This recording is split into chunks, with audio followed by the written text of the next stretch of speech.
My name is Matthew Winslow, 28 years old, an automotive design engineer working for a small company in downtown Detroit.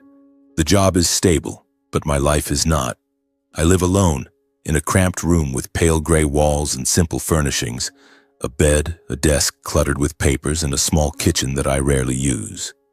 Loneliness, yes, that's the most accurate word to describe me right now. 4 years ago, my father, Malcolm Winslow, passed away in a horrific fire at the warehouse of Winslow Logistics, the family logistics company he had built from scratch with his own 2 hands. That shock still haunts me like a wound that has never fully healed. Every night, sleep becomes my enemy. I lie awake in bed, eyes wide open, staring at the ceiling stained with watermarks from rain. Images of my father keep flashing back, so vivid that they make my heart clench. I see him being swallowed by the raging red flames, cries for help echoing in my mind even though I wasn't there. "Dad," I whisper in the darkness, tears rolling down my cheeks without me realizing it. 4 years have passed, a long enough time for people to forget the pain, but for me, it only makes the loss sink deeper with time. I still keep the old phone by my bedside, an ancient Nokia that I used to use to answer my father's calls every morning. In the contacts, his number is still there, simply labeled Dad. I can't bring myself to delete it, even though I know the number has been disconnected for a long time, ever since the police confirmed he died in the fire. Deep down, I still harbor a foolish hope that one day my phone might ring with a call from my father. That night, the clock struck exactly 2 a.m. I was drifting between wakefulness and dreams, my body exhausted after a long day buried in engine design blueprints. The wind outside the window whistled steadily, mixed with the patter of snow falling on the roof. Suddenly the phone vibrated, the familiar ringtone, the simple melody my father had once set, echoing through the pitch-black room. I jolted upright, my heart pounding like a drum. The screen lit up, and I froze when I saw the name displayed, Dad. It couldn't be. I rubbed my eyes, thinking I was dreaming, or maybe it was some network glitch. But no, the phone was really vibrating, the screen flashing clearly, and I could feel each vibration in my hand. It was a real incoming call, not an illusion. Fear flooded me like a raging wave. My heart raced so fast that I could hear it echoing in my ears. My hand trembled as I picked up the phone, my thumb sliding over the screen but not daring to press answer. "This can't be real," I told myself, my voice whispering shakily. My father's number hadn't been in use for 4 years, since the fire was concluded. A charred body was found and the police identified it based on the silver watch, a gift I gave him for his 50th birthday. He was dead, everyone said so. So who was calling? A cruel prank? Or... No, I didn't dare think further. The mix of confusion and horror paralyzed me. I sat there, staring at the screen, cold sweat breaking out on my forehead. The call went on, maybe 10 or 15 seconds, then automatically ended. The ringtone stopped, leaving the room in a heavier silence than ever before. I gasped for breath, trying to regain my composure. Opening the call history, I saw it clearly. One missed call from Dad. A real number, a real signal, not fake or a software error.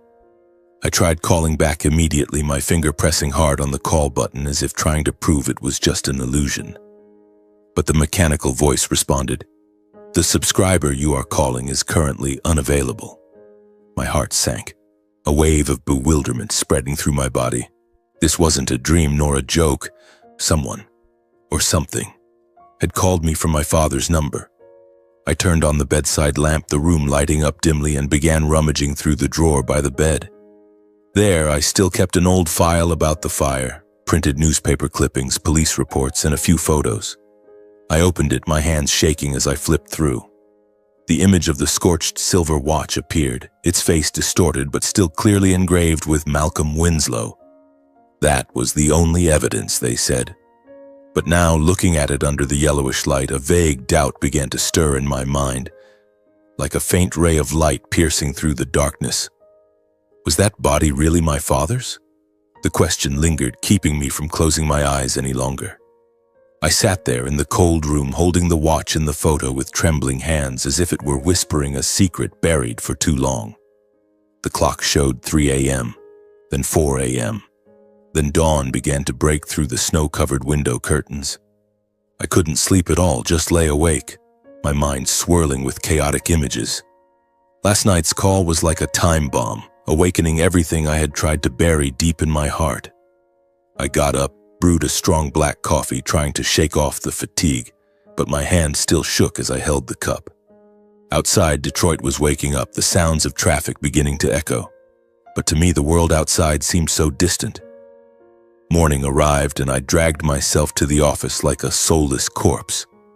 My job is designing cars, sitting in front of a computer screen sketching engines and lines, but today everything was blurry. I stared at the drawing, but my mind was elsewhere. Colleagues asked, "Matthew, are you okay? You look like you haven't slept in a week." I forced a smile, nodded. "Yeah, it's just, the wind was too strong last night." But I knew it wasn't the wind, it was that call. All the memories of the fire from 4 years ago came back clearer than ever, like an old film being rewound, so vivid that it made my heart clench. I couldn't concentrate, my hand holding the mouse was trembling, and I had to erase and redraw a simple line 3 times. The boss called me into his office, checked on me, but I just shook my head and asked for half the day off. "You need to rest," he said, and I nodded, grateful that I didn't have to explain. On the way home, I stopped at a familiar coffee shop, sat in a hidden corner watching the bustling people outside. But my head was still swirling with the past. I remember that fateful night like it was yesterday, the night of October 28th, 4 years ago. At that time, I was in my old apartment getting ready for bed after a long, tiring day. The phone rang at midnight. Elena, my stepmother's voice trembling on the other end. "Matthew, the warehouse is on fire. Your father. He's in there." My heart seemed to stop beating. I rushed out of the house, driving like a madman through the dark streets of Detroit, the cold wind whipping my face through the wide open window. When I arrived, a horrific scene unfolded before my eyes. My father's main warehouse, Winslow Logistics, was engulfed in fierce flames, the red fire raging high into the sky, swallowing everything. Explosions rang out continuously from the chemical drums and flammable materials inside, black smoke billowing up, covering the entire night sky. The firefighters arrived right after, hoses spraying water relentlessly, but the fire spread terrifyingly fast, like an uncontrollable monster. I stood there behind the police barrier, tears streaming down my face without me realizing it, muttering, "Dad, where are you?" It took the firefighters hours to extinguish the fire, and when dawn broke, all that remained was a blackened pile of ashes, twisted metal scraps, and a pungent, acrid smell. They dug through the rubble and found several charred bodies, so deformed that they couldn't be identified by sight alone. Among them, one body stood out because it was still wearing the familiar silver watch on its scorched wrist. I remember it clearly, that watch, the gift I personally selected and engraved for my father's 50th birthday. Malcolm Winslow. The inscription was still readable even though the glass face was shattered and the metal blackened. The police concluded immediately. The victim was Malcolm Winslow based on the watch and matching personal records. They said he was probably checking inventory late, a habit of my father's, and an electrical accident had caused the fire. I collapsed right at the scene when I heard the news, Elena hugging me and sobbing, but at that moment I only felt the world crumbling. My father, the strong man, always my pillar, had gone like that in the merciless flames. What happened after the incident was even worse. The news spread across Detroit like a storm. Businessman Malcolm Winslow dies in suspected electrical fire. The press made a big fuss with images of the charred warehouse on the front pages, interviews with employees and neighbors. Winslow Logistics, the empire my father built from scratch, specializing in shipping goods across Lake Michigan, suddenly plunged into chaos. Elena, my father's second wife, stepped up to take over all management rights and inheritance assets. She said to me, her voice full of sympathy, "Matthew, you're too young, not ready to shoulder this. Let me handle it." At that time, I was 24, just graduated from college, learning the ropes at the company. But the pain of losing my father left me with no strength to argue otherwise. She took control of everything from paperwork to bank accounts. My father's company was paid millions in insurance, a huge sum, enough for Elena to restart operations in just 6 months. I remember the early meetings, her sitting in the chairman's seat, her voice cold and decisive, completely different from the fragility when she cried at my father's grave. Public opinion praised her as a resilient woman, but in me, a vague unease began to creep in. My mindset back then was utterly chaotic. I accepted everything as an unchangeable fact, because how could you change death? The pain of losing my father left me completely disoriented, like being lost in a dark forest. I stayed up all night dreaming of my father calling my name from within the flames, waking up with my pillow soaked in tears. I left the company not wanting to see the familiar hallways where my father once walked, not wanting to hear the pitying whispers from employees. I moved out to live alone in this small apartment, working as an ordinary technical employee, burying myself in drawings to forget. But deep down, I was still tormented terribly for not being able to save my father. Why wasn't I there that night? Why didn't I call him earlier? And especially, there was a sense of incompleteness, like a missing piece in the puzzle. The fire happened too quickly, too unexpectedly, and hard to explain. The warehouse was designed with excellent fire prevention measures, automatic sprinkler systems, fire doors, smoke detectors. My father was always proud of that. Why did it spread so fast? Now, as I reopen the fire file, I notice a small detail that was overlooked, one that 4 years ago in my grief I didn't pay attention to. The time the fire broke out, according to the report, was 23:42, but nearby traffic cameras, a short video clip attached by the police, had recorded Elena's license plate leaving the warehouse area at 23:30, just 12 minutes before the explosion. My heart beat faster. What was Elena doing there so late? She told me she was at home waiting for my father to come back for a late dinner. But the video was clear. Her silver Mercedes, the familiar license plate, speeding through the intersection under the dim streetlights. I paused the frame, zoomed in close, and it was definitely her. Why didn't she mention it? And why leave just 10 minutes before everything erupted? I slumped into the chair, my mind reeling. I remembered that my father had suspected issues within the company. About a week before the fire, he called me into his office, his voice thoughtful. "Matthew, something's not right here. Some strange invoices, but anyway, let me check first." He laughed it off, patted my shoulder, but his eyes showed worry. At the time, I thought it was just work pressure, but now, everything started connecting. From there, all the memories of that fateful night began turning into questions, like scattered puzzle pieces gradually forming a terrifying picture. Did my father really die in the fire? Or did someone set it up? Elena, she benefited the most, with control of the company and the insurance money. I shook my head, trying to dispel the thought, but it clung to me. I stood up, pacing the room, my heart pounding. Outside, snow was falling again, but inside me a storm was brewing. After 2 sleepless nights, I couldn't endure it any longer. I decided I had to do something, had to check the call data again.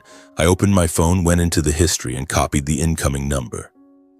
As an engineer, I'm familiar with using a technical tracking app, a specialized software for monitoring GPS signals and cell towers, often used in my work designing autonomous vehicle systems. I entered the number, combining it with the area code from the call history. The screen loaded slowly, my heart pounding. Then the result appeared. The location of the cell tower for that night's call was in a desolate area near Lake Michigan, about 60 miles from downtown Detroit. A remote place, dense forest, sparse population, according to the map, only a few old cabins and hunting trails.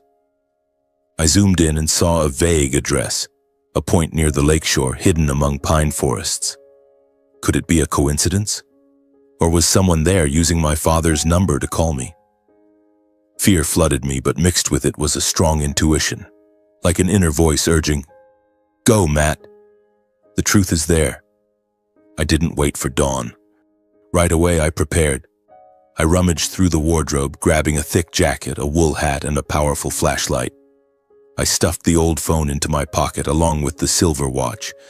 No, not the real one, but the printed photo from the file, yet I still carried it like a talisman. The fire file was crammed into my backpack, along with some water and snacks. My car is an old Ford, but reliable. I checked the gas, wiped the snow-covered windshield, and set off at 4 a.m.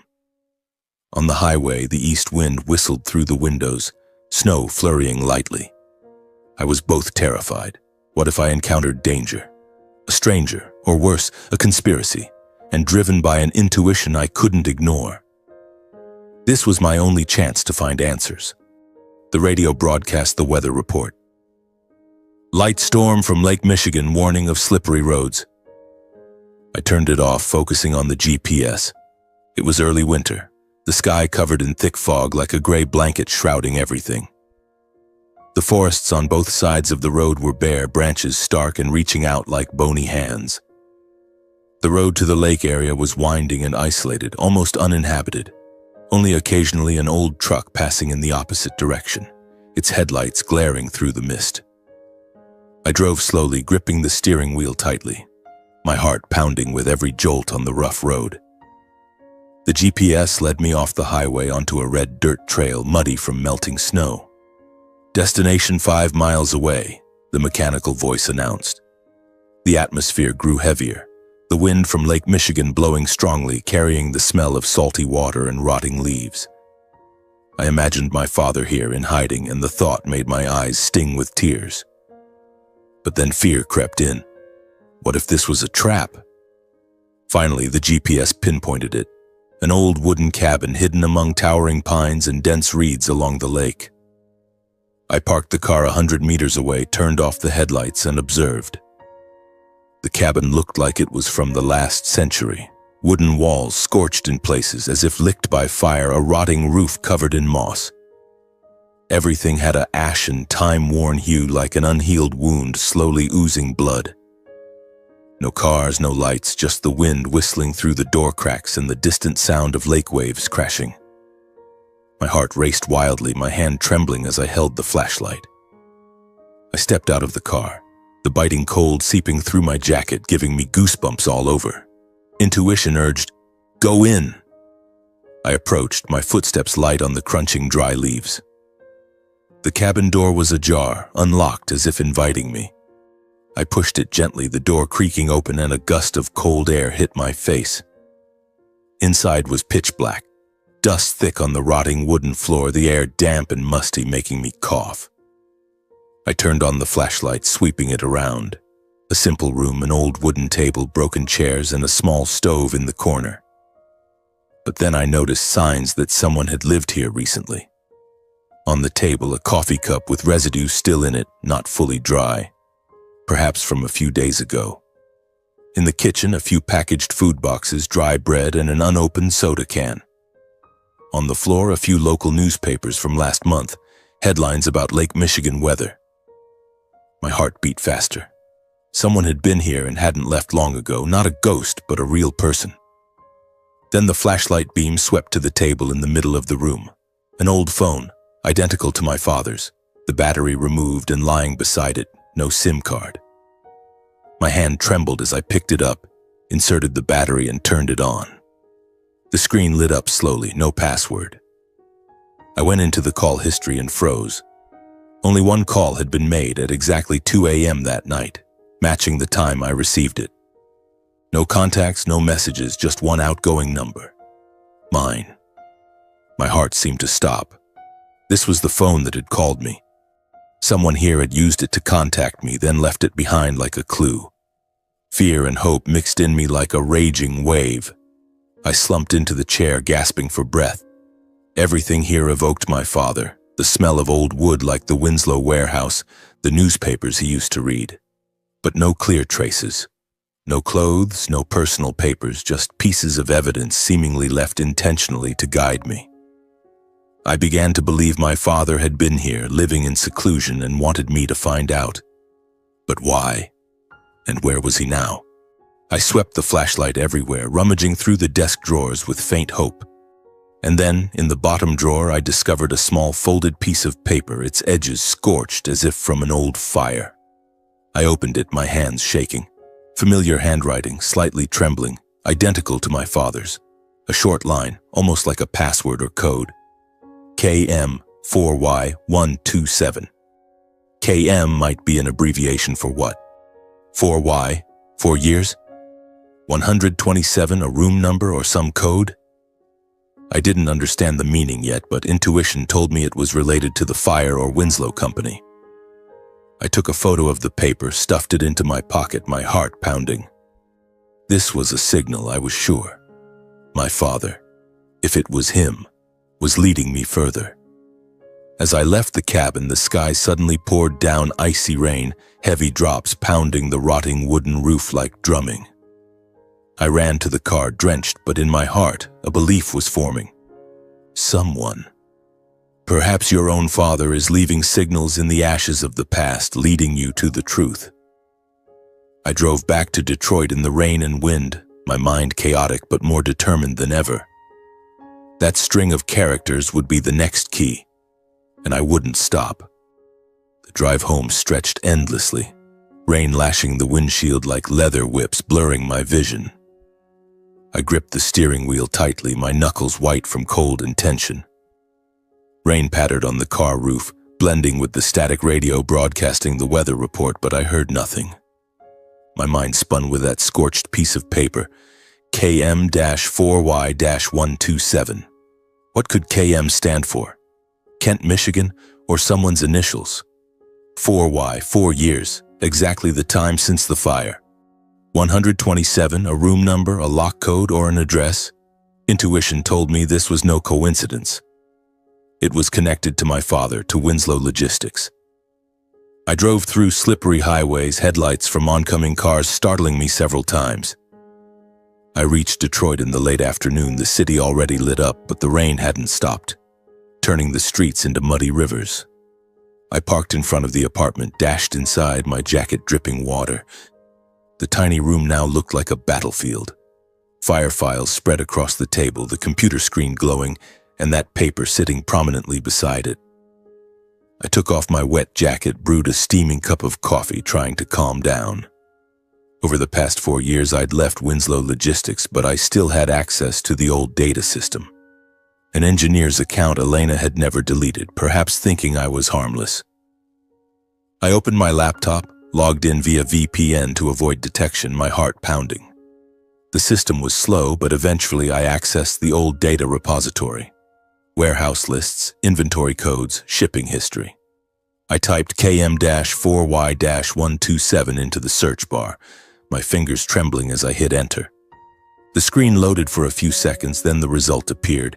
It matched the code for an abandoned warehouse on the outskirts of Detroit, an old facility the company once used for surplus storage. Warehouse 127 KM Sector, short for North Michigan Zone. My heart leaped into my throat. This warehouse had been abandoned for years not far from the main one. Why had my father, if it was him, left this code, an invitation, or a trap? I couldn't wait. Despite the darkness and ongoing rain, I decided to go immediately. Packing my backpack with a flashlight, phone, and files, I drove through the pitch-black streets toward the suburbs. The roads were deserted, only dim streetlights illuminating puddles. The abandoned warehouse sat in an old industrial area surrounded by rusty iron fencing overgrown with weeds. I parked a distance away, turned off the headlights, and observed. No cars, no lights, just the rain pattering on the corrugated metal roof. My heart pounded, fear mixed with excitement. What am I doing? I asked myself, but my feet kept moving forward. I cut the fence with small pliers from the trunk, an old engineering tool, and slipped inside. Inside the warehouse was pitch black, the air damp and musty, the smell of dust and rust hitting my nose. I turned on the flashlight, sweeping it around. Empty shelves, rotting cardboard boxes, and cracked concrete floors. But then I noticed signs of recent activity. In one corner, a makeshift bed of canvas and wooden crates next to a homemade heater still warm with ashes. Someone had lit a fire not long ago. On a makeshift wooden table, a few canned foods, water bottles, and an old newspaper. My heart beat faster. It wasn't completely abandoned. Someone was living here, in hiding. I ventured deeper, the flashlight cutting through the darkness when suddenly a small sound echoed. Limping footsteps on the floor. I whipped around, my heart stopping. From the shadows, a figure emerged slowly. A limping gait, as if injured in one leg, shoulders tilted to one side, and when the flashlight beam hit the face, I froze. Those eyes, the familiar blue eyes, now etched with deep lines of time and exhaustion. Malcolm Winslow, my father, whom I thought had died 4 years ago. He was thinner, hair snow-white, beard unkempt, but it was him, no doubt. "Dad," I whispered, voice choking, the flashlight dropping and rolling on the floor. We stood there a few meters apart in the dark warehouse with only the sound of rain on the tin roof. My father looked at me, eyes glistening with tears, then stepped forward and hugged me tightly. Father and son reunited in an indescribable state, overflowing happiness like reclaiming a lost part of the soul, mingled with profound pain from the years apart and accumulated grief. I hugged him, tears streaming down, body trembling. "Dad, you're alive," I repeated, voice breaking. He patted my back, voice hoarse. "Matt, my boy. I'm sorry." We sat on the floor, leaning against an old shelf, rain still pattering like a fateful drum. That happiness was fragile, laced with pain. 4 years I'd lived in the agony of losing him, and now he was here, alive and breathing. But why? Questions surged, but in that moment I just wanted to hold him forever. My father began to speak, voice slow, eyes staring into the darkness. He recounted that fateful night, October 28th, 4 years ago. He was in the main warehouse checking technical documents. A shipment of strange chemicals he suspected had issues. He was talking with Rick Hayes, the loyal warehouse manager from the very beginning. Rick admired his silver watch and asked to try it on. "Just for a moment, boss," Rick said with a laugh. As soon as he put it on, they heard an explosion from the corner of the warehouse. A massive blast, then flames spreading terrifyingly fast, engulfing everything. Black smoke billowed, temperature soared. Rick pushed him toward the emergency exit. "Run, boss. I'll hold them off." He tried to pull Rick along, but the fire separated them. Rick sacrificed himself to save him, blocking the door with his body, allowing my father to escape through an underground tunnel few people knew about. He ran outside, injured in the leg, and hid in the nearby forest, watching the firefighters arrive. I listened, heart-wrenching. "So the body, it was Rick?" I asked, voice trembling. My father nodded, eyes red. Over the past 4 years, he had lived in hiding, moving from cabin to cabin, waiting for a chance to return. He knew the warehouse fire wasn't a random accident, but deliberately set, flammable chemicals misplaced, and he suspected internal sabotage. My father heard the news announce his death. They mistook Rick's body for his because of the watch. He seized the opportunity, letting everyone believe he was dead while secretly investigating. He used old contacts, monitored company finances, gathered information. "I couldn't reveal myself right away, Matt. They would kill me for real," he said, voice full of pain. I was stunned, faith, grief, and anger blending into a storm. The belief that he was alive was now reality, but the pain of the past 4 years tore open and rage surged toward whoever caused it all. "Dad, why reveal yourself now? And why did you disappear from the wooden cabin?" I asked, voice rising, tears flowing. My father looked at me, gripping my hand tightly. He explained he was being pursued, nearly discovered several times, strangers tailing the cabin. He had to keep moving from Lake Michigan to abandoned warehouses like this. "I called you from the cabin but didn't dare speak, afraid of being monitored. I left the code for you to find me here." He reached into his pocket, handed me a tiny USB drive, voice lowering. "The truth isn't fully clear yet, but it's time to seek justice." I took the USB, hands shaking. What was inside? Evidence about Elena? About the fire? We sat there, rain still falling, and I felt the weight of the truth. My father was alive, but the journey was just beginning. Anger toward Elena rose high. Did she know? Or was she the one? I hugged him tighter, happiness mixed with fear. We had to act, but for now, this was enough. We sat like that for a long while, saying nothing, just listening to the rain and each other's frantic heartbeats.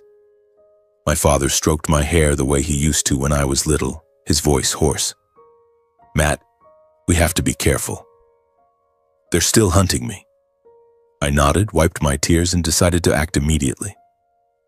I couldn't leave him here any longer. This warehouse was too exposed, too close to the city. I thought of an old friend's apartment on the outskirts of Detroit, a secluded place I'd once sublet when changing jobs. He was away on a long business trip and I still had the spare key. Dad, I'll take you somewhere safe, I whispered, helping him stand. His leg still limped from the old fire injury, making my heart ache. We left the warehouse under the pouring rain. I supported him to the car, holding an umbrella over him. On the drive, rain lashed the windshield, streetlights dimly reflected in the puddles, and I drove slowly to avoid prying eyes. Dad sat beside me, staring out the window, recounting in fragments his years in hiding. Scant meals, constant movement, always on guard. I listened, my heart full of sorrow, blaming myself for not suspecting sooner. The apartment was in a quiet residential area about 20 miles from downtown Detroit, shielded by trees and with no security cameras. I parked in the back garage, helped Dad in through the rear door. Inside was simple but cozy. A small kitchen, an old sofa, and a bedroom with thick curtains. I checked the fridge, still some food, then brewed him hot tea. It's safe here, Dad. No one knows. I'll bring food and medicine regularly. He nodded, sinking into the sofa, exhaustion etched deep on his face. Thank you, Matt. But don't come too often. They might be watching. We hugged again before I left, and in that embrace I clearly felt his frailty and the fear he didn't voice. By the time I got home, the clock was nearing midnight. The rain had just stopped, but the cold still seeped everywhere. I locked the door tight, drew the curtains, and sat at my desk. The USB lay there, tiny but seemingly holding something that could change everything. My heart pounded as I plugged it into the computer. The screen lit up and I opened the folder. Inside were dozens of files, copied emails, bank statements, audio recordings, and photos of documents. I clicked the first file, a chain of emails between Elena and an unknown address, likely a stranger. The content froze me. She discussed resolving the Malcolm problem, with details about flammable chemicals placed in the warehouse. Another email, hire a professional, ensure no trace. Big fire, no survivors. My heart clenched. The horrific crime of my stepmother and her son Alex was the mastermind. They had hired someone to set the warehouse ablaze to kill Malcolm, seize the company, and claim the insurance. Alex was involved, sending a confirmation email. Mom, the plan's solid.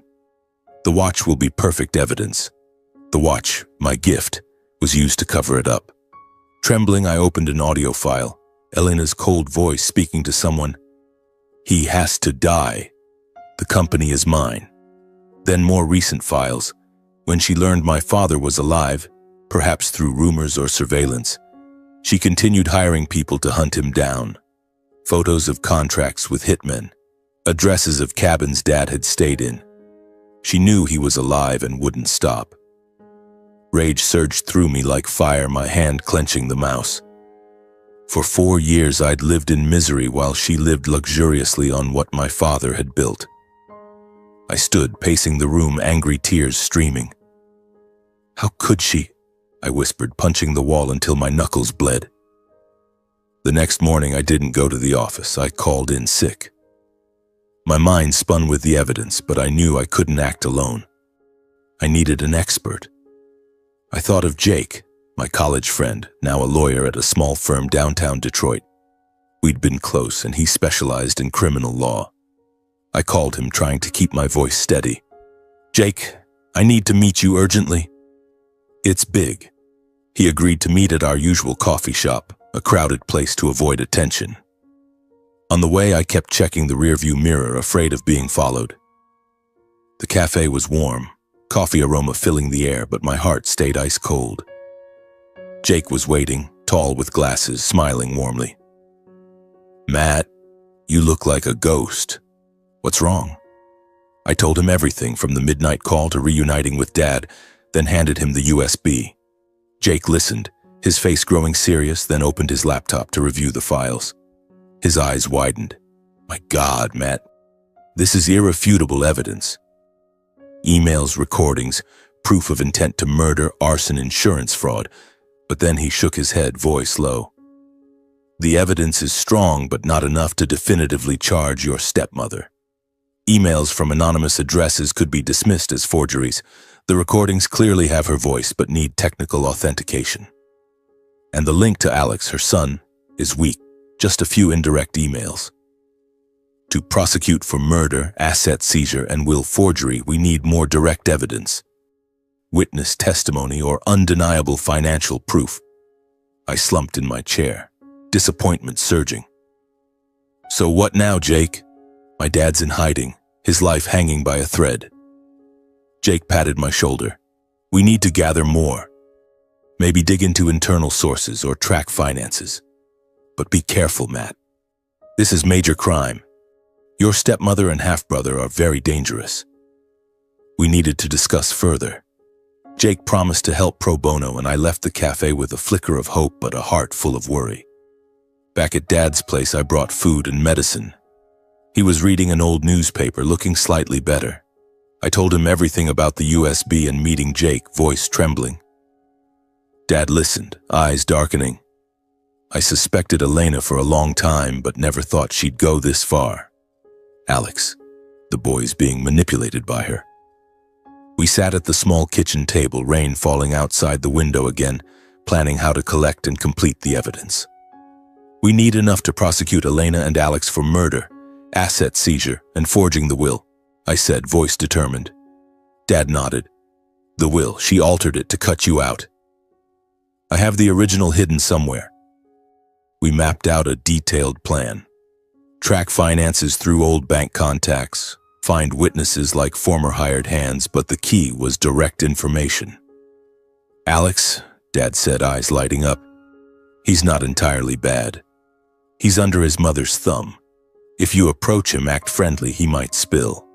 The plan was to extract information through Alex, Elena's son from a previous marriage. Alex was now 26, vice president at Winslow Logistics, a tall, ambitious guy, but I remembered he lacked backbone. We'd played together as kids, though never close. "I'll set up a meeting with my half-brother, pretend I want back in the company, then subtly ask about the fire," I said. Dad nodded. "Be careful, Matt. Don't reveal anything. And remember, justice isn't revenge. We need the truth." We hugged. I left with the plan in my head. On the drive home, the rain stopped, but the storm in my heart still raged. Alex, the final key. But if he knew, would he betray his mother? Or turn on us? Tension rose. I drove faster, ready for the next step. The path to justice was nearing, but so was danger. I got home, lay awake, rehearsing the plan. Tomorrow morning, I'd call Alex, pretend I wanted to meet to reminisce. My heart pounded, fear mixed with resolve. The evidence wasn't enough yet, but we'd make it enough. Elena would pay, and my father would return. For real.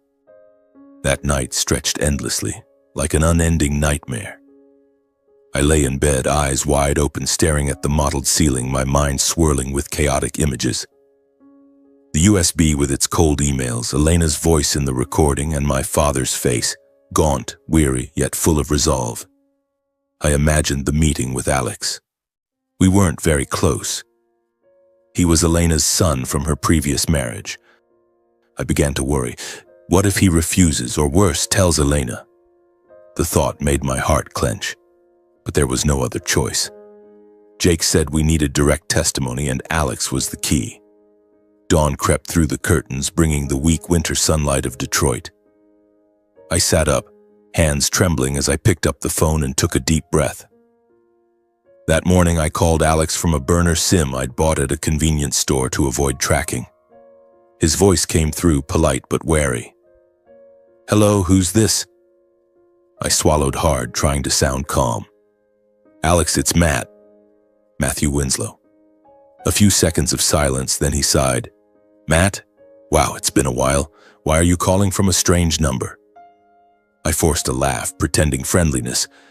"Oh, my old phone broke using a temp. Listen, I want to meet up and reminisce. About the company. I'm thinking of coming back to Winslow Logistics, but need your advice." More silence, then he agreed, voice slightly hesitant. "Yeah, sure. This afternoon at the old cafe on Main Street? 3:00. I agreed, hung up, my heart pounding like a drum. The plan had begun. I messaged Dad via the encrypted app we used.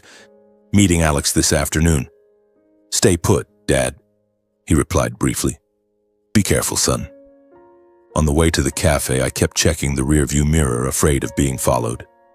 Detroit that afternoon was gray, the east wind whistling through the streets, dry leaves swirling underfoot. The familiar cafe where Dad used to take us for breakfast years ago was now crowded with office workers. I chose a secluded corner table, ordered a strong black coffee, and waited. My heart raced, hands gripping the cup until my knuckles went white. Alex arrived on time, dressed in a neat suit, a polite smile on his lips. He gave me a light hug and sat down. "Matt, you look different. 4 years, huh?" I nodded, trying to stay calm. "Yeah, life. And you, Vice President, sounds impressive." We made small talk about the company, Detroit's economy, but I sensed tension in him. His eyes avoided mine, fingers twisting the coffee spoon. Then I steered toward the main topic, voice lowering. "Alex, I called you because of Dad's accident. These 4 years, I've been haunted. That fire. What do you think? Was it really an accident?" Alex froze, face paling, eyes turning to the window where rain began to drizzle. "Accident. Yeah, that's what the news said." But his voice trembled, and I clearly saw the conflict in his eyes. I pressed gently. "I found some strange things. Chemical invoices, and Elena was at the warehouse before the fire." Alex stared at me, face ashen. What do you know?" I briefly mentioned the call, the cabin, but hid that Dad was alive. Alex sat silent, then suddenly bowed his head, voice choking. "Matt, these 4 years, I've been living in hell. Torn inside, no peaceful night." He confessed, voice shaking, tears rolling down. Alex admitted Elena's crimes. She had planned it long ago out of greed and jealousy toward Dad. My mom, she hired someone to place the chemicals, cause the explosion. She wanted the company, the insurance money. I knew, but was forced to join. I sent the confirmation email, but Matt, I didn't want this. She said it was just a scare, never expected death. I sat frozen, rage surging but holding it back. "And the will? She forged it, right?" Alex nodded. "Yeah, she altered it to cut you out. I have the original hidden at home." The cafe air suddenly grew heavy. The coffee grinder's noise echoed like an explosion in my head. Alex sobbed, shoulders shaking. "I regret it, Matt. These 4 years I've seen Dad's ghost everywhere, like a curse." At that moment, the cafe door opened. A figure stepped in from the rain. I startled. It was Dad, wrapped in a thick coat, hat pulled low over his face. He had followed me here despite my warning. Dad approached the table, voice hoarse. "Alex." Alex jerked his head up, face deathly pale, eyes wide in horror. "Dad, Uncle Malcolm." He stood abruptly, chair clattering, drawing glances from nearby tables. Dad sat down, gripping Alex's shoulder firmly. "Yes, I'm alive." Alex collapsed back into his seat, stunned, stammering, "Impossible. You died. The fire." Dad briefly recounted that night, Rick's sacrifice, and how he escaped. Then he looked Alex straight in the eye. "These 4 years I've been hiding, living in fear because Elena knows I'm alive. She hired people to hunt me from cabin to cabin. I've been running like prey, Alex." Alex sat there, face chalk white, hand over his mouth. He was utterly shocked, never imagining his own mother could be so terrifying and blinded by ambition. "Mom, she really did that? Hired people to kill you?" Dad nodded, voice pained. "Yes. She learned I was alive through her hitmen and wouldn't stop. I lived in terror, but now I want justice." Alex sobbed uncontrollably, shoulders trembling. "Dad, I didn't know." "Mom, she forced me. I regret it so much." The atmosphere was suffocatingly tense. I glanced around, afraid someone might recognize us. Alex wiped his tears, voice resolute. "I'll testify in court. I'll tell everything. For justice. I can't live like this anymore." We sat there, three men with overlapping pasts, rain pattering on the window like a fateful drum. Dad patted Alex's shoulder. "Thank you, son. This isn't revenge, it's the truth." Alex nodded, eyes red. "I'll prepare. But Mom will kill me if she finds out." I reassured him. "We'll protect you. Jake, the lawyer, will help." We quickly planned. Alex would gather more evidence from home and we'd meet Jake to finalize the case. Leaving the cafe, the rain had stopped, but the air remained heavy. I drove Dad back to his hideout, heart full of hope. Alex promised to call tonight. On the way home, my heart still raced, but now the evidence was enough. Elena would face justice, and my family, though broken, would find peace. Back home, I lay down, exhausted but exhilarated. The meeting had succeeded beyond expectation. Alex, from accomplice to witness. But danger still lurked. Elena might suspect. I texted Jake. "Got testimony from Alex. We've won." He replied, "Good. Meet tomorrow." That night I slept better, dreaming of Dad's return, the company reborn. But deep down I knew the storm wasn't over. The next morning I woke early, my body aching but my mind unusually sharp. The weak winter sunlight filtered through the curtains, shining on the cluttered desk with files and the USB. I brewed coffee, sat down, and reviewed Alex's testimony from last night. He had promised to provide the original will and confess his role, coerced but still involved. "I'll testify, Matt. To make amends," he said, voice choking. I believed him, but unease lingered. "Elena, she was cunning.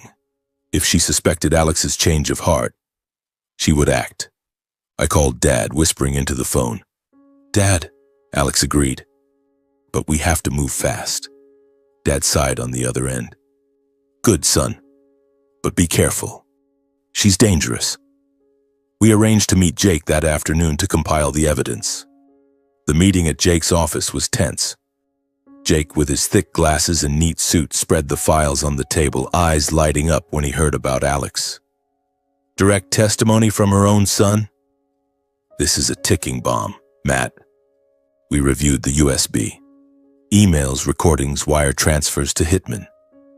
Alex arrived late, face pale, carrying the original will, yellowed paper with Dad's clear signature, proving Elena had altered it to exclude me. "Mom kept it in the safe. I took it while she was in a meeting," Alex whispered, hands trembling. Jake scribbled furiously, then nodded. "That's enough. We take it to the police. Alex's testimony plus this will make them move immediately." My heart pounded, excitement mixed with fear. This was the turning point, but also the most dangerous moment. We signed papers and Jake promised to contact the police chief, an old friend of his. Just 2 days later, everything exploded. Based on Alex's testimony and the USB evidence, police issued an arrest warrant for Elena Winslow on suspicion of arson and insurance fraud. I got the news from Jake early that morning. My heart nearly stopped.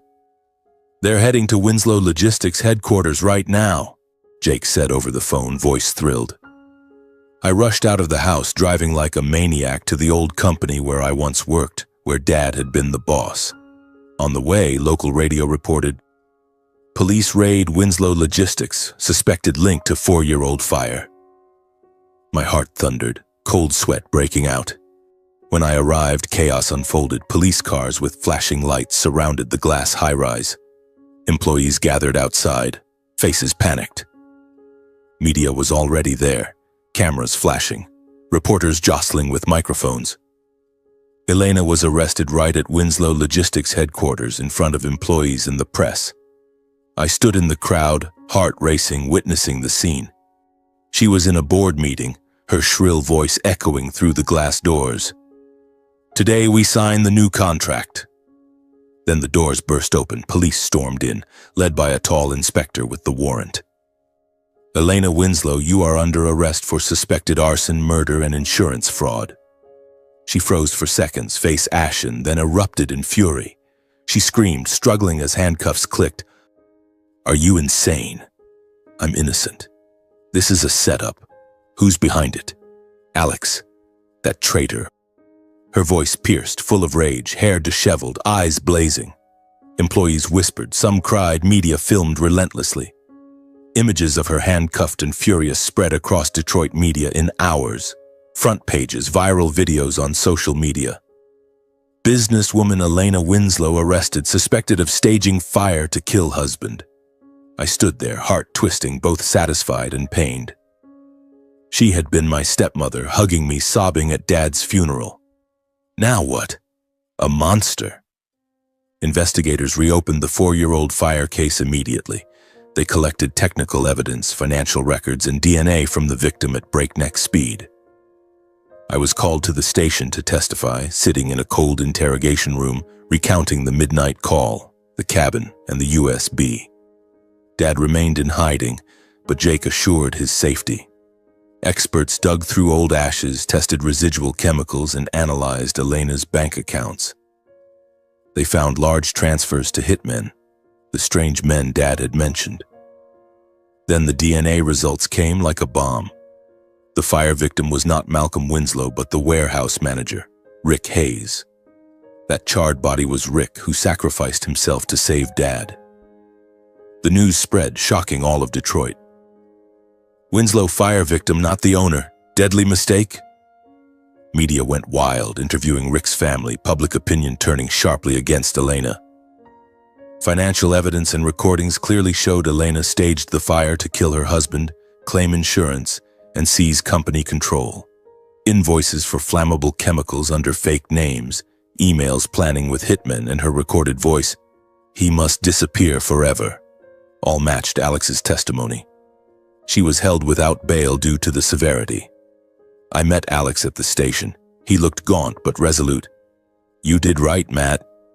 Even if she's my mom." We hugged, two men once stepbrothers, now on the same side. Dad called daily, voice weary but hopeful. "It's almost over, son." The trial opened in Detroit 3 months later amid chilly spring. Wayne County courtroom was packed. Reporters, former Winslow employees, curious public. I sat in the front row, heart pounding, hands clenched. Elena sat in the defendant's chair, more haggard, hair prematurely gray, eyes full of hatred toward me and Alex. The trial began with the inspector's testimony, but the climax came when the prosecutor called a surprise witness. "We call Mr. Malcolm Winslow." The doors opened. Dad walked in, limping, hair snow white, but eyes sharp. The courtroom erupted in shock, whispers rising. "The dead man return." Reporters flashed cameras. Elena screamed, "Impossible! He's dead." Dad took the witness stand, voice calm, recounting the fire night, Rick's sacrifice, and 4 years in hiding. The gallery buzzed. The judge banged the gavel for order. Alex and I testified next. I stepped up, hands shaking, describing the midnight call, the cabin, and the USB. She, my stepmother, staged it all out of greed. Alex followed, voice choking. "My mother forced me to join. I regret it." This is the original will. Prosecutors presented evidence. Emails, recordings, DNA. Elena lost control in court, screaming denials. "Lies. They're framing me. Alex, you betrayed your mother." She slammed the table, tears streaming, but the evidence was overwhelming. The trial ended after 5 days, the jury deliberating briefly. The verdict was announced. Elena Winslow sentenced to life without parole for the first 25 years for arson, murder, and financial fraud. She collapsed upon hearing. "No, I'm innocent." Police led her away. Those images spread across media again. Alex received a reduced sentence, 3 years probation for full confession and cooperation. He looked at me, eyes red. "Thank you, Matt. I'll make amends." Dad and I left the courthouse in silence, knowing justice was served, but at the cost of a family's total collapse. We stepped outside, spring wind blowing, but our hearts heavy. Dad patted my shoulder. "It's over, son." But I knew the wounds remained, deep and raw. The days after the trial saw Detroit explode with news about us. "Malcolm Winslow is alive." That headline spread across newspapers, social media, and television. Reporters crowded outside the courthouse gates, cameras flashing wildly as we emerged, shouting, "Mr. Winslow, how did you survive?" Was it a conspiracy? Dad just bowed his head, gripping my hand tightly, and we pushed through the crowd without a word. The news turned him into a media centerpiece. The man who returned from the ashes, they called him, with endless analyses of the fire, Elena, and the shattered Winslow family. My phone rang nonstop, from old friends to scoop-hungry reporters, but Dad chose silence and avoided public appearances. "I don't want to live under spotlights, Matt," he said when we returned to his hideout, the small apartment on the outskirts. "Let the past rest. We need time to heal." I nodded, but unease lingered. Every time I turned on the TV and saw old images of Dad dredged up, my heart ached. Public chatter buzzed. Some sympathetic, some skeptical. Where was he hiding for 4 years? Was it staged? But Dad just smiled sadly. "They don't understand, son. Surviving can hurt more than death." Meanwhile, Winslow Logistics plunged into real crisis. The company was temporarily suspended for financial investigations. Police and tax authorities raided headquarters, rifling through records, scrutinizing every transaction. A wave of Elena's trusted staff, senior managers, the chief accountant, and executive assistants who helped run her shadow financial system, submitted resignations en masse within days. Some fled fearing probes, others lost faith after their leader's arrest. I watched them pack desks, suitcases in hand, silently filing through rain-soaked hallways, avoiding eye contact. The company teetered on bankruptcy. Partners canceled contracts. Stock value plummeted. Though family-owned, the drop was catastrophic, and employees whispered in corridors, "We're done." I returned to the old office after 4 years, footsteps heavy on the familiar marble floor, the smell of paper and coffee unchanged, but the air funeral heavy. Dad came with me the first time, hand on my shoulder, eyes filled with deep sorrow. "This was once my dream," he whispered. My heart clenched. The company he built from a small garage now on the brink, and we had to save it. The interim board, old shareholders and lawyers, appointed me temporary CEO. I sat in the chairman's chair, hands trembling as I signed papers, feeling strange yet determined. "You can do it, Matt," Dad said, eyes gleaming. Dad returned as senior advisor, guiding strategy and restoring partner trust. He didn't office daily but worked remotely, calling old suppliers, persuading Winslow will rise again, stronger. I saw him weary, but his voice brimmed with life-discussing plans. Early meetings were tense. Partners doubted, probing the fire, Elena. "How can we trust?" one trucking boss asked. Dad answered via video, voice warm. "Because we survived the ashes. Give us a chance." Trust returned slowly. My half-brother Alex, burdened by guilt, volunteered to work unpaid. He showed up each morning, face gaunt, eyes ringed from sleeplessness. "Matt, I don't deserve a salary," he said, voice shaking. "Let me make amends." I nodded, assigning him warehouse coordinator, hands-on work running between sites, checking inventory, coordinating staff. Alex worked tirelessly, dawn to midnight, sweating under Detroit's spring sun. I saw him change. No more polished arrogance, just humility, ready to own mistakes. Once he pulled me aside in the office, voice choking. I thought Mom was right, but now I see how stupid I was. Rick died because of me. I patted his shoulder. The past is gone, Alex. We rebuild together. Gradually, guilt became drive, and Alex worked as atonement for complicit emails, hidden secrets. Dad held the first staff meeting in 4 years on a sunny morning. The office packed, about 50 remaining employees, faces anxious. Dad entered the conference room limping but head high, and silence fell instantly. He stood at the podium, eyes sweeping the room, voice resonant. Winslow burned once, but what remained in the ashes was trust, and today we rebuild from that. His words sparked light, some wiped tears. He briefly shared his survival, Rick's sacrifice, and the future. We don't just ship goods, we ship hope. Together. The meeting ended in thunderous applause. I saw hope flicker in eyes. Dad hugged me afterward. Son, this is the start. Together we launched Rebuild Winslow, focusing on green logistics, electric vehicles, solar-powered warehouses, carbon reduction. We met nightly, sketching plans on blank paper. A new image, humane, sustainable, Dad said, eyes alight. I contacted hybrid truck suppliers. Alex inspected sites for solar panels. Early days were tough, tight budgets, hesitant partners, but we persisted.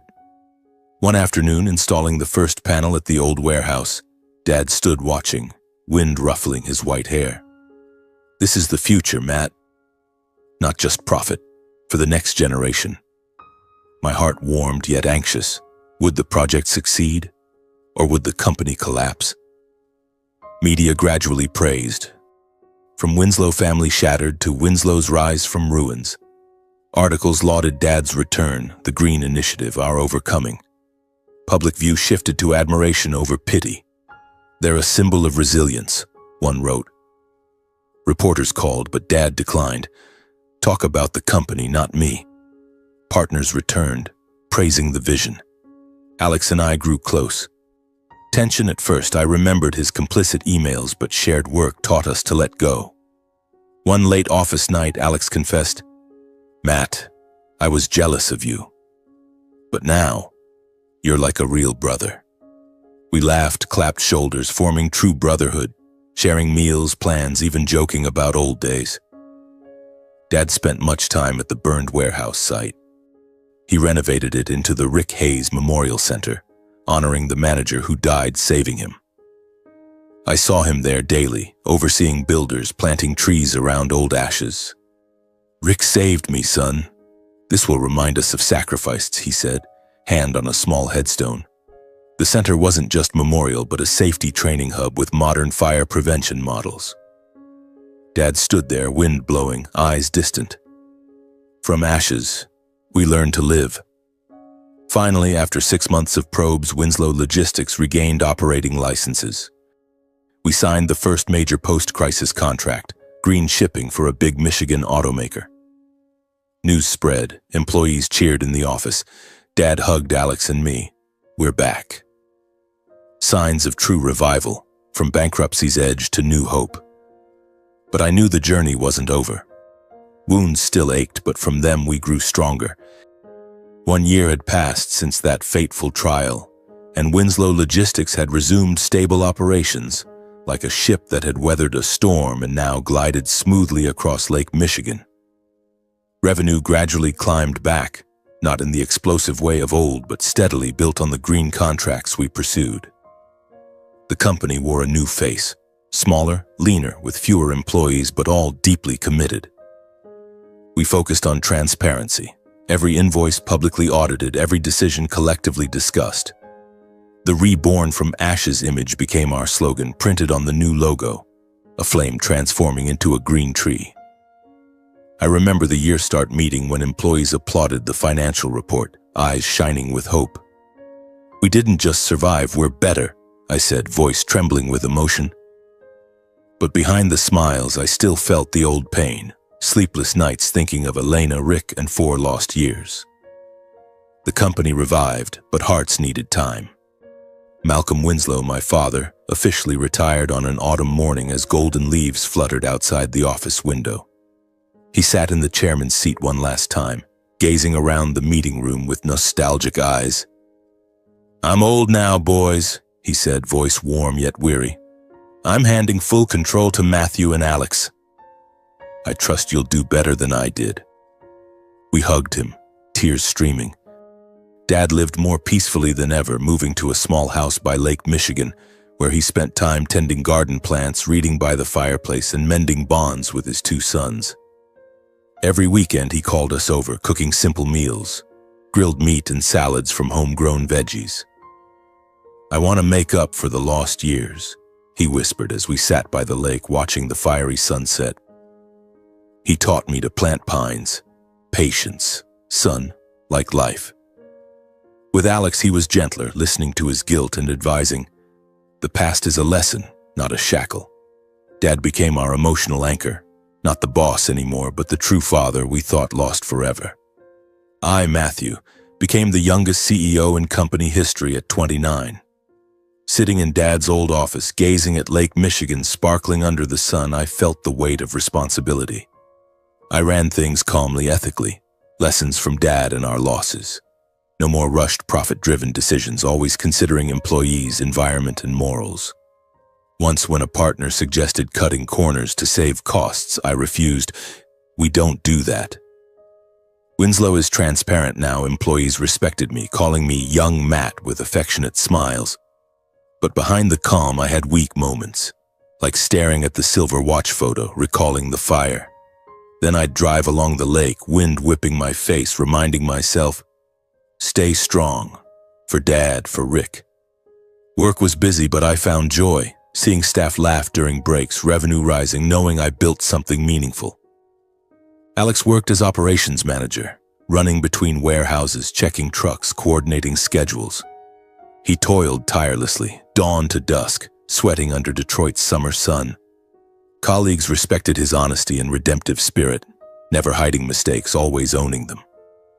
"Alex, you've changed," an old employee said, clapping his shoulder. Alex just smiled sadly. "I have to, for what I caused." I saw him mature, from an ambitious kid manipulated by his mother to a man who knew regret. At lunch, he often sat alone in the office corner, staring at the lake, eyes distant. I knew he was haunted by his mother, his role in the fire. But gradually he opened up, sharing childhood stories, fatherless years, pressure from Mom. "I once thought greed was strength," he confessed one late night over post-work beers. "Now I know it's just chains." Our relationship grew close, like true brothers we never had. Awkward at first, I remembered his complicit emails, but shared work taught us to let go. We talked about the past, no resentment, just empathy for two sons scarred by adult greed. One rainy afternoon, delayed trucks due to a storm, we sat in the old warehouse sipping strong black coffee, chatting. "I used to hate you, Matt," Alex said, voice low, "because you had a real dad." I looked at him, eyes stinging, "And I hated you for following Mom." But now, we both lost. We hugged, tears falling, and from then our bond solidified. We became partners in work and life, sharing dinners, lakeside walks, even joking about old days. Alex called me Big Bro. I called him Little Brother, a new family forged from ashes. Then one chilly autumn afternoon, golden leaves scattering in Dad's garden, he received a prison letter. Sender, Elena Winslow, a short note on thin white paper. "I want to see you just once more." Dad sat holding it, hands trembling, eyes distant over the lake.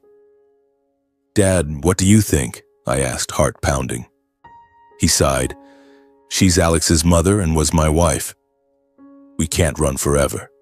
After much thought, nights pacing the garden, reflecting, he decided to visit Wayne County Jail. "I'll bring you both," he said firmly. "All three of us need to face the past to close this chapter completely." My heart clenched. Meet Elena? She was a prisoner now, but memories haunted. Her shrill courtroom screams, hateful eyes. Alex paled. "Mom, I'm scared." But we agreed. For Dad. For ourselves. We drove to the jail on a foggy morning, east wind whistling through cracked windows. Wayne County Prison loomed on Detroit's outskirts, gray concrete walls, jagged barbed wire. The air was heavy, musty as we passed checkpoints. Dad led, limping but head high. Alex and I followed, hearts drumming. The visiting room was cold, glass partition, hard metal chairs. Elena was led in, withered beyond recognition. Prematurely gray, tangled hair, gaunt face, deep wrinkles, eyes mixing regret and bitterness. She sat, trembling hands on the phone, staring through glass. "Malcolm," she whispered, voice hoarse. She spoke first, bitterly. "Happy now, Malcolm? Seeing me like this?" Dad met her gaze, eyes sad. "No one's happy seeing this, Elena. Not me, not the boys." She bowed her head, tears streaking wrinkled cheeks. Then she confessed, voice breaking. "It all started with greed that swallowed us. I wanted the company, power. I was blind. I'm sorry, Malcolm. Sorry, Matthew and Alex, my son." She looked at Alex with choked eyes, hand raised to glass as if to touch. "I'm proud of you, Alex. You chose right. Live honestly. Don't let greed cloud your mind like it did mine." Alex wept, voice shattering. "Mom, I'll visit often. I forgive you." She nodded, sobbing. I stayed silent, heart twisting at the sight. Elena, once the fire's architect, Dad's hunter, was now just a frail old woman imprisoned by her own greed. Leaving, I spoke once, calm yet emotional. "Forgiveness doesn't erase crime, but holding hate only keeps us in pain." She looked at me, eyes glistening. "Thank you, Matthew." We exited, the chill clinging. On the drive back, the three of us sat in silence for a long while. Wind slipped through cracked windows, carrying autumn's rotting leaves. Dad turned, voice warm. "Sometimes justice isn't in the sentence, it's in how we choose to live after." Alex nodded, wiping tears. "Yes, sir. We choose forgiveness to live."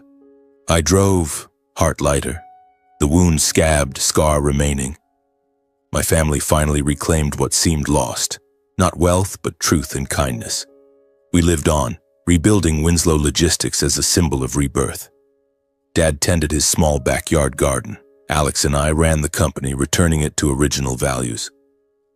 Every evening, the three of us sat by Lake Michigan, sharing stories and laughing under the sunset. New life began from past ashes, and I knew our family was strong.